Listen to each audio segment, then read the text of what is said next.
Stephen C. Productions. I have a sister that has an older sister that is disabled. When she was 2 years old, she had real high rheumatic fever. And I watched my mother and father take her from hospital to hospital, doctor to doctor, and get denied, or they refused to see her or treat her, or they really treated my mother and father as if they were a second class. Of course, I was doing a era where it was still segregation and all of that. Hello, and welcome back to Talking from Experience.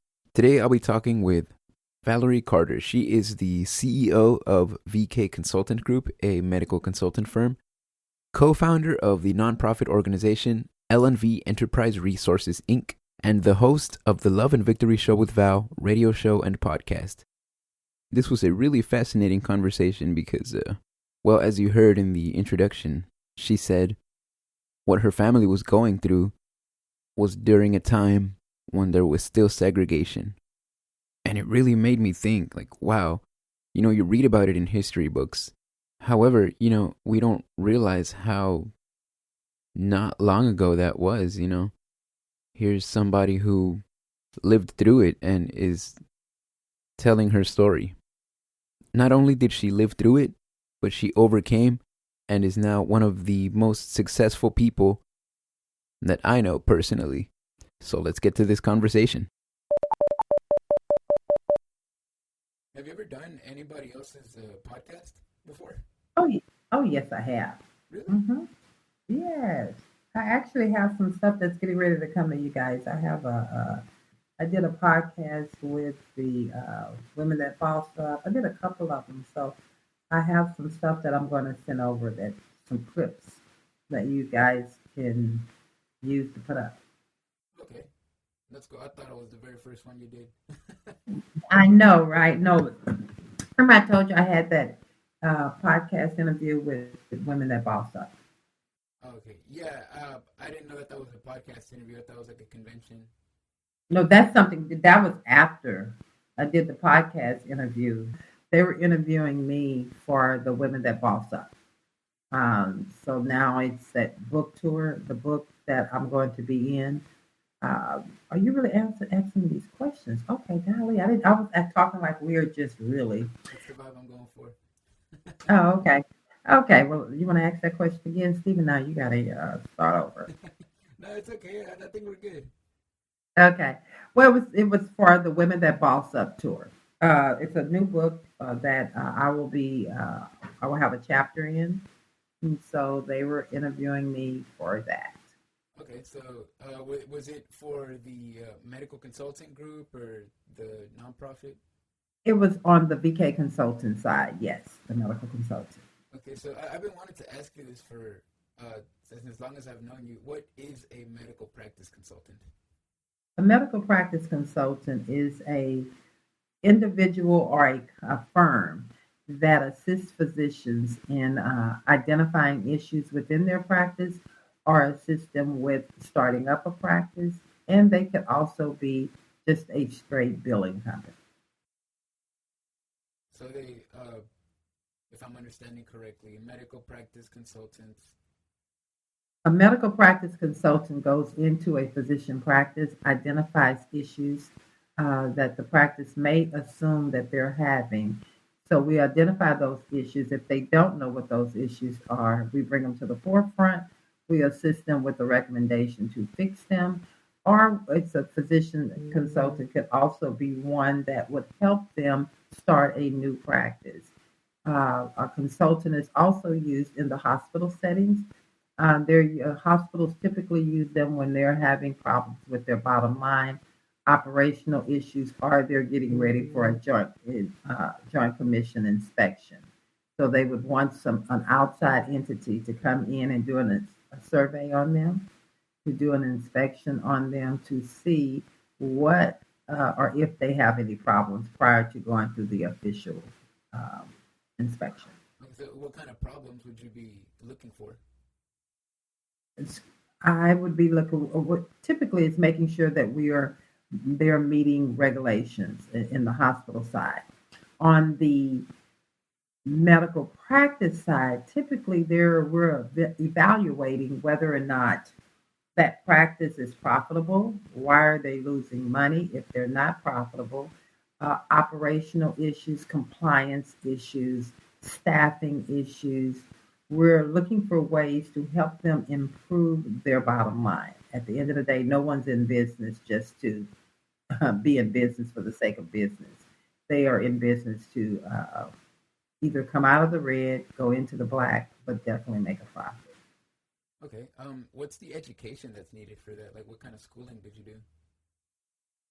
Actually, I did my um, how can I go back and say? Started off with just doing classes at the community college. Got my associates, and then from there, we moved on to just years of experience in healthcare. With over 30 years of experience, we take the work experience, and apply that. I think there is no book over 30 years. There is no book that can teach you the knowledge that we have. So, how do you go about discerning which regulations you need to look into depending on the practice or individual? Well, it depends on the practice. There's a whole assessment and a checklist that we use. And so it's nothing specific that we go and so it's nothing that I can just tell you, you can go do this. We have a whole checklist that we go through. It's an assessment that we will do a workup on your practice from starting with the name. When did you go into business? What are your credentials like? Those are some of the things. Are you credentialed with any insurance plan? I mean, looking at your patients coming through the door from the very first time they walk into your practice or even call into your practice. We look at everything till the day that the patient walks out of the door, and then they get a bill. And then we also look at the collection of how long does it take for them to then turn around and get the payment in the door. Okay, so how did you like start doing this type of work? Like, is that something you knew about as a kid? Or is it, I want to help doctors make money? How did you make that decision? It's so funny you say that. I've always had an issue, or should I say, a passion to want to help people. I have a sister that has an older sister that is disabled. When she was 2 years old, she had real high rheumatic fever. And I watched my mother and father take her from hospital to hospital, doctor to doctor, and get denied, or they refused to see her or treat her, or they really treated my mother and father as if they were a second class. Of course, I was doing a era where it was still segregation and all of that. However, um, it shouldn't have been. I just watched my parents really suffer through wanting to make sure that their child can get just adequate medical care. Well, I knew I never wanted to go in and do anything that had to do with blood, but I always had a passion to make sure on the administrative side to give access to all. And what could I do and what could I help a hospital or a practice to just give quality care as well as respecting all human beings. And so that drove me into healthcare administration. Okay, that's really cool. um, so what's something that you thought you knew about the medical field going into your type of work, and like what was the lesson you learned from working with the doctors? That's amazing. One of the things I knew, I thought I had a handle on, well, they're a physician, and so they're in it to really care about patients. And I want to be very candid about that. Not all physicians, we tend to want to lump physicians or people, individuals in all one bucket. But I did learn that there is a definitely a percentage of physicians out there that truly go into medicine for a type of lifestyle. I really looked at them. They're no different than you and I. They have bills to pay just like we have bills to pay. They have family to take care of just like we have family to take care of. The only difference between them and us is they have more zeros behind their debt because they make more money.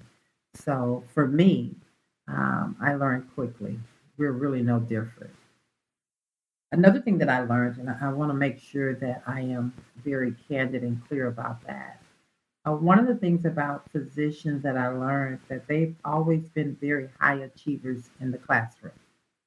And with them being very high achievers in the classroom, and everyone's always telling them, "Oh my God, you're great at this, you're great at that," and so they are very competitive individuals. I think a lot of times having a physician that is focused on the care and the bottom line of the patient, what they went to school for, is the type of physician you want. I think the lines get blurred when they're focusing in on the bottom line. So, and that's when they become very frustrated, and then they get to be they're removed out of what they really enjoy doing, and that is taking care of patients. So, With any job, it can become frustrating, and people, it's the kind of a trendy word now to say that I'm burned out mhm, or I got burned out of something mhm. because they're trying to do what they want to do, but there's just small areas of it that they're not so experienced with. So they try to do everything and get burned out. So I actually admire people a lot. I was watching an interview with the rapper Lil Wayne, and he was like, "I don't know anything about finances." He said, "So I try to surround myself with people who can tell me what to do." He's like, I'm just trying to get my food, and I would like to have people around me who can make sure I'm getting my food, but I also won't starve. And I admire that a lot in I people. think Yes. I think that that is so important. I mean, we are not wired in business, or you shouldn't be doing everything. When you're doing everything, most of the time you're not doing anything correctly because your hands are on everything. I find myself sometimes it can get a little overwhelming when I'm getting pulled in this direction and that direction and that direction because you really are so spread out thin that you don't have time to really focus on one thing or what you enjoy most. So I try to make sure that I have a strong team around me so that I can delegate out and they can look at and take care of the other things that maybe I don't enjoy doing as much because that's not where my passion is. And I don't think that's wrong. I think we really have to admit what we enjoy doing. Then it's no longer a job; it's a passion. Does that make sense to you? Right. It's less what you're doing, but why you're doing it. It Exactly. can even be like, yeah, like you said, you wanted to help people uh, in the area of medicine, making sure people got the right kind of care, but you knew that you couldn't be a doctor. You wouldn't be cutting people open and Right. giving people treatment. And I knew that that wasn't. I didn't want to give shots. I knew I wasn't that person that wanted to um, do procedures. I knew I wasn't that person that wanted to change bedpans and do all of that. I knew that. But I also knew that I had a love for people, that I wanted to make sure in healthcare specifically that I could make a difference. let's talk about your nonprofit. How did that come about? Again, that is so funny you asked that. I was actually getting ready to say that. The nonprofit came about because of my son, my firstborn son. He did. And actually, it probably came long before that. I think it played into even with my sister, just really having a passion for people and a heart for people. Then I had my firstborn son that did 3 tours in Iraq. He went one way and he came back another way. He suffers and has suffered since that war with PTSD, and that has been a true journey for us. So, as a way to not be so broken or become so frustrated that I felt like giving up, my husband and I decided to start a nonprofit to put that heart, to put that energy into something positive. and that is helping all people with disabilities. And so LMV came out of that. So how similar is that to running a medical practice consultant, or is it way different? Well, I would say that it still has me, it still have, I'm still doing what my passion was from the beginning, and that's helping people. Right. So when it really comes down to it, it's still one and the same, servicing people. What's the most difficult part of running a nonprofit? Um, a lot of people talk about wanting to help people, but finding people to truly put their money where their mouth is. Because any nonprofit survives and thrives off of donations. And one of the most difficult thing is really the best way I can explain it is kind of like when it's time for us to go vote. We always hear politicians saying, "I support the troops," um, but when the troops come home from the wars or they have served their time, um, the politicians, I feel, have a huge responsibility of why they have to fight so hard to get their benefits. So for me, it goes back to just really having a heart and a passion to help people and advocating for people. So have you been able to, I mean, reach people? Or do you have like from your background in acquiring clients, has that made it easier in getting people? Yes, it has. Because fortunately for me, I have a great group of physicians and connections that I have over the years that truly support L&D Enterprise. So they donate on a regular basis. They are always interested in what's going on to see how they can volunteer, how they can help. We also have individuals, and I just have an amazing team that are always supporting the vision and the mission and the vision of going out there, making sure that we are keeping the mission in front of us, making sure that we are staying laser focused on helping. So, yeah, it makes a big difference. And then, of course, you can always go to our website, lverinc.com, and donate. Hit that donate button and give us a little something. Yeah. Okay. So what I'm basically understanding is there's a lot of networking involved in both fields. It is a lot of networking. It never turns off.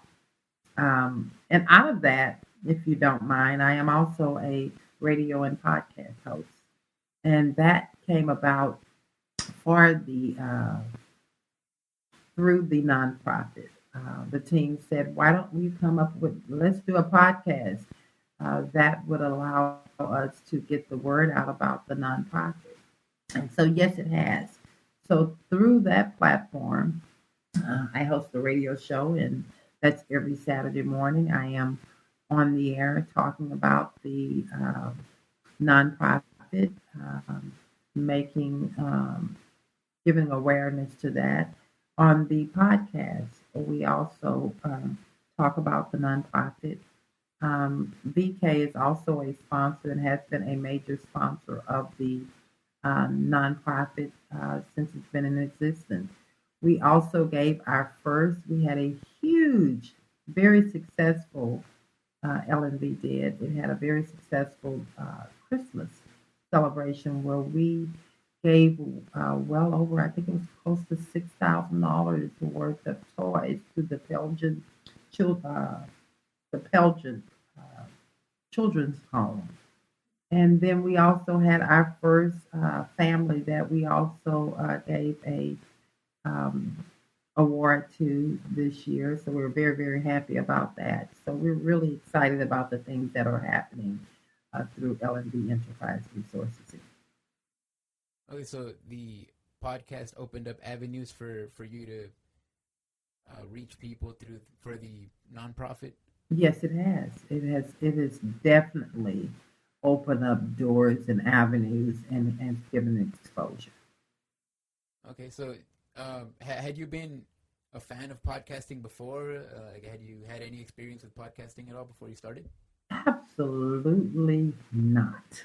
And the truth be told, I probably wouldn't have ever considered doing it had I not had such an amazing team. I was petrified, full transparency, didn't know what I was getting myself into. I was fortunate enough to hire Stephen, and that's who you. I was fortunate to hire you. And you literally took me from the beginning to the end, and he held my hand. He built a what I would call a very successful podcast platform.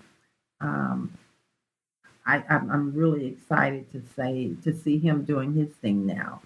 What he does, he also we went from using another podcast studio to building our own uh, actual studio in the office, and I would want to say that it is top notch with all the top notch equipment. And all of that came from Stephen as consulting for us and working with the company. All right, thank you for the shining review. I appreciate it. I'm gonna leave that in for sure. But I definitely would recommend anyone that is looking to start a podcast up to, really reach out, consider Stephen. He definitely knows his stuff. He is a professional. He is definitely committed, dedicated. You have a lot of people that say they want to do something, but for me, it's also about being dedicated. It's also about your character. Um, there have been clients that I've had to end services with because their words didn't line up with their actions. Stephen's words line up with his actions. So I'm honored to sit on this platform with him and to be interviewed. Did you expect podcasting to be as hard as it was? I didn't know what to expect, but I do want to say this. I remember, as I do, I start up businesses, so it's nothing for me to start up a business. When we decided, I had to come up with a name, I had to come up with all of that. Um, and then the very first time that I had to sit down and record the podcast, I couldn't even get the name out. That right there, um, it was hard from the sense of me getting in my head. Once I learned to just relax and just uh, talk, that's why it's called Candid Conversation. Have a conversation with people. People are not wanting to hear how smart you are, but they're wanting to connect. And so I absolutely love the podcast platform. Yeah, I think that's one of my main reasons, even for wanting to be a part of the industry and even starting my own show like this, is because there's just so much good that can only come of people sitting down and talking with each other and really sharing their ideas. You come to find that a lot of people were a lot similar. Like, I feel like we're a perfect example of that. Like, I feel like if people saw us walking down the street, they didn't know that we knew each other, they would be like, they probably don't know each other, you know. But it's the exact opposite. Through podcasting, we've been able to connect and just help each other out, build our platforms, and just help each other grow. That's so true. One of the things that I want to honestly say that God has a way of stretching you. God has a way of really exposing the things that He put inside of you if we just trust Him. Uh, it goes back to you. I'm going back to the question you asked. Did I ever really think about doing a podcast? I never thought about it, but honestly, God had a plan for me doing that, and I absolutely love it. It's not work. It's truly now a mission and a passion because I am having a conversation. Through conversation, I've met some amazing people that I've interviewed. I've learned a lot, but God has also shown me a lot about myself. So just podcasting is just wow. again, that candid conversation, having a conversation with someone is so important. You find that you have more in common with people than not. Yeah, that's. I always tell this to people. Even though we may not have gone through the same experiences as other people, everyone knows what it feels like to be happy. Everyone knows what it feels like to be sad. Everyone understands the feeling of fear, whatever that may look like to somebody. That's personal, but the feeling that's universal. And that's so true. And when you truly just recognize that what you just said, you find out you have more in common than not. I mean, at the end of the day, we are all human beings. Our creator is the same. Um, the outer shell of us may be different, but truly the inner shell is the same. If I cut myself, I'm going to bleed blood, red blood, just like you would. And so I just really believe that if you just get out of your own self head, get out of the way, and have a conversation with people, you can learn something. Um, by staying closed off and removed away, you're only hurting yourself and you're keeping yourself from moving forward. Imagine if I never would have interviewed or hired you, Stephen, where would we be? Um, you're not just a employee. You are someone that is dear to my heart and to my family, and it's because of, and so is your family. It's because of your character. It's because we have more in common than not. Uh, I probably wouldn't have ever. No, honestly, I don't think. Going back to it, I don't think I could have met a better person with such great qualities and characteristics. You can make me cry. No, no, I mean, Stephen, I'm not. You know, it just gives my heart so much joy of working with you and interacting with you on a daily basis and just watching how you work and how tirelessly you work for me. Um,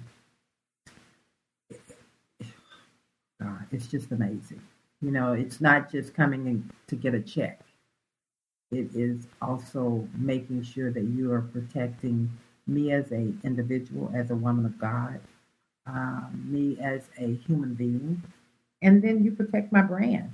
And then those are the type of people you want around you and working with you. Right. Yeah. I feel it's really important, especially um, this goes out to anybody who's trying to work for anybody. Pay attention to the brand. Pay attention to your business, your culture, the culture of the business you're representing, because I mean, at the end of the day, that's how you win your bread. And if you are good to your work will be good to you. And that's just, I mean, that's just simple to me, like the formula. Yeah, wow, I love that. Can you repeat that? Now, I know this is not my show, but that was a trinket there. If you're good to what? Can you say that? I'm going to steal that from you. If you're good to your work will be good to you. Yes, and that is life too. If you are good, what you put into this thing called life is what you're going to get out of it. So you're exactly right. I love that.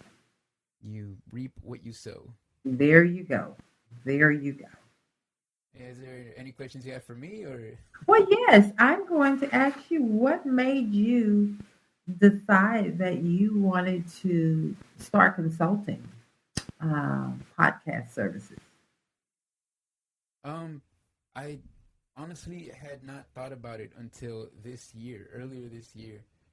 Um, because it started out as I didn't even consider doing podcasting at all until 2021. I discovered podcasting in 2017, Hmm. and I just listened to them. I enjoyed it, and I was like, this is just something that I'm really into. And at the time, it never even crossed my mind that it was something I could do, because I had the equipment, and because I wanted to be a music producer. And what ended up happening was the burnout. Like I tried doing the music thing, Hmm. but I feel like I'm too passionate about music to the point where I would create music and then delete whatever I created, like just erase it because of the fact that I know I can do better. Okay, so would it be? No, I'm going to come for you. You said you're too passionate, but could it be that you're too hard on yourself or critical of yourself? And that is something that um, we as individuals, we are sometimes our worst enemy, because you're deleting it not because anyone ever told you it's not good. You're deleting it because you done got in your headspace, and that's me. Think about it when you're doing the editing of our shows, our podcasts. So you always come back. You've given me good feedback. You've given me negative feedback, but you always come back with, "Wow, that was really good." But in my head, I'm asking myself, "How did that go? What is Stephen gonna say about this when he listened to it?" You know what I'm saying? Does that make sense? Because Right. I think that's just the for me and the music. I think it's just the creator in me. okay, I heard somebody talking about this. Somebody who did paintings, and they said, "What do you do with your art when you finish?" I look at it until I hate it, oh, because everyone is so self-critical, and it's not. I don't even think it's negative because it's more of like, I know I can do better. It's not even being critical of yourself. It's okay, seeing what you have in front of you, something that you did, and knowing like within yourself that this is not my best work. I can do better. I will do better. So what ended up happening was I told myself I can come back to the music later because it will consume my life. you know? wow, And so I got an opportunity to go back to school to study communications. mm-hmm. And at the end of the program, I realized how accessible the communications industry was, like how many jobs there were, how many opportunities there were in broadcast journalism and things of that nature. And I told myself, okay, so I have the know-how, the equipment. Let me do a podcast just for fun, just to see if I could. And I created something, and even for me being as critical as I was of myself, as I still am, I am proud to showcase what I did. Wow. And I got support from strangers, like people I don't know tuning into my show and giving me good feedback. And I was like, wow, like I'm good at this. So I wanted to do that, like doing that podcast. However, at the time I had a newborn son, and I said, I love doing this, but it's not feeding my kid. So I was having a good time making my show and producing it and editing it, but it just wasn't it just wasn't doing it for me as far as a way to provide for my family. So I thought to myself, okay, what's the most difficult, what's the most time consuming part of podcasting? And I thought it's the editing. You know, Mm-hmm. some people can come up with content on the spot real quick. Some people are just so creative like that. Mm-hmm. But you can record something and upload um a subpar version of what could have been. There's always ways to deliver your message in a way that will capture people, encapsulate their interest, especially that being so difficult nowadays because TikTok, everyone's used to watching 10-second videos and then moving on to the next. I I saw that there was a beauty in art in podcasting through people sitting down and sharing stories, and the fact that the industry is only growing and growing. It just proves to me that people are starving to get more, Information. not just more information, but they're starving to understand concepts more, because you can watch a funny TikTok video, a 10-second video, and laugh at it, at somebody saying something funny, but then you can actually go back, dissect that, and come to like really in-depth understandings of humanity and the way we think. When you start to question, okay, why was that funny? Okay, why is that getting a lot of views? How does that resonate with people? But we're so oversaturated by just information coming at us left, right, through every sense Mm-hmm. that we have, and no one actually takes the time to try to understand why it is they think the way that they think. So I wanted to take my skills and help people understand other people. So I would my goal as in choosing to be a podcast editor was helping people deliver their message. It was kind of the same thing that happened when I was doing music. I didn't like doing my own music, but even still today, I love helping other people create music, helping them say, okay, look, you should change this, you should try this, and them, kind of giving feedback off of each other to helping us improve. So I think my goal, my inspiration for doing what I want to do and why I'm so passionate about it is just, it's pretty much the same thing that drove you to doing your medical consultant firm, to doing the nonprofit, is just helping people and connecting people, helping everybody succeed.